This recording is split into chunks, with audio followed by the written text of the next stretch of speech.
Ang tera ni Newsom na nagpapanalo sa bolts.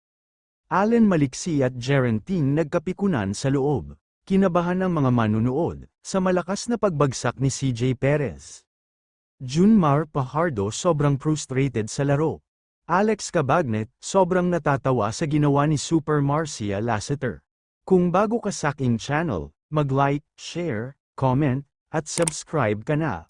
Paki-click ang notification bell para updated ka sa mga bago kong video. Hito na nga, Game 3 na ng laro sa finals ng All-Filipino Cup Season 48 between SMB vs Meralco Bolts.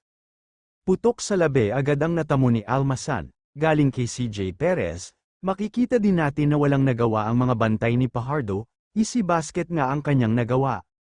Halfway ng first quarter, in control pair ng Meralco ang laro, tapos tumira pa ng 3-point shot si Bong Quinto, kaya balik sa 6 ang lamang ng Bolt sa SMB. Sobrang gulat ng SMB nang may pasok pa ni Hodge, ang kanyang Hail Mary jump shot sa gitna ng depensa.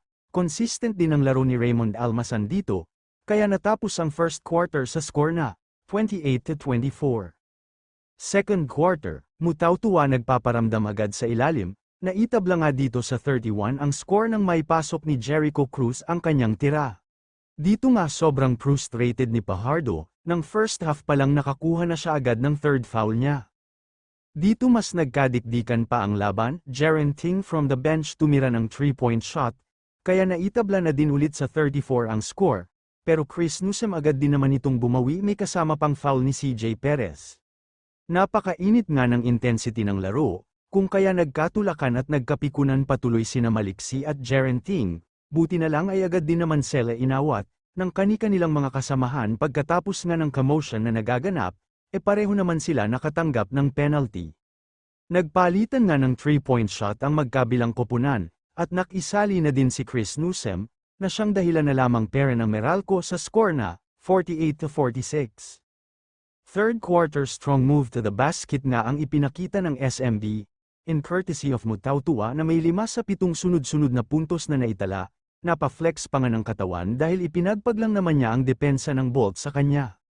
At dito nga Raymond Almasan tumira ng 3-point shot, na di inaasahan ng SMB at naipasok din agad.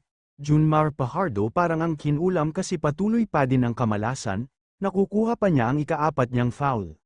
Sa halfway mark dikit pera ng kanilang laban, kumanada pa sa ilalim si Chris Newsom na ipasok din naman niya ito kasi takot na si Fajardo makuha ang ika-5 foul niya sa quarter. Dito nga Al Francis Chua pinagsabihan nga dito, kung ano dapat gawin ng SMB player si Coach George Gallant. Pagbalik nga sa laro, ay tumira agad ng 3-point shot si Lasseter, kaya naging 7-point agad ang kalamangan nila. Pero hito na naman di rin nagpapaawat Chris Newsom peren binawian ang Beerman, nagkakaroon din sila ng run, Anjo Karam nagkakaroon pa ng defensive play galing kay Ross, at easy basket naman ito kay Newsom, dikdikan agad naman ang labanan. Kaya matapos ang third quarter lamang lang ng isa ang SMB sa score na 71-70. Fourth quarter ay agad naman umarangkada ang opinza ng Bolt sa pangunguna ni Almasan, binawi naman ito ng wing 3-pointer ni Lasseter, at dito nga nangyari ang lalim ng bagsak ni CJ Perez na nagpakaba sa koponan ng SMB. Pero sadyang malakas din naman ang mamang ito kaya baliwala lang at balik agad sa laro.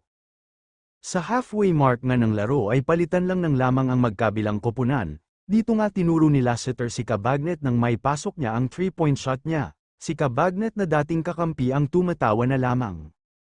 Pagkatapos naman nun, batata na ang inabot ni Lasseter galing kay Newsom, at easy 3-point shot naman pagbalik in courtesy of Bong Quinto. At dito nga dahil masama ang loob ko na talo ang favorite team ko kaya, gawin kong shortcut ang nangyari, panalo ang Bolts, minalas ang SMB, mga perkoy, salamat sa panood.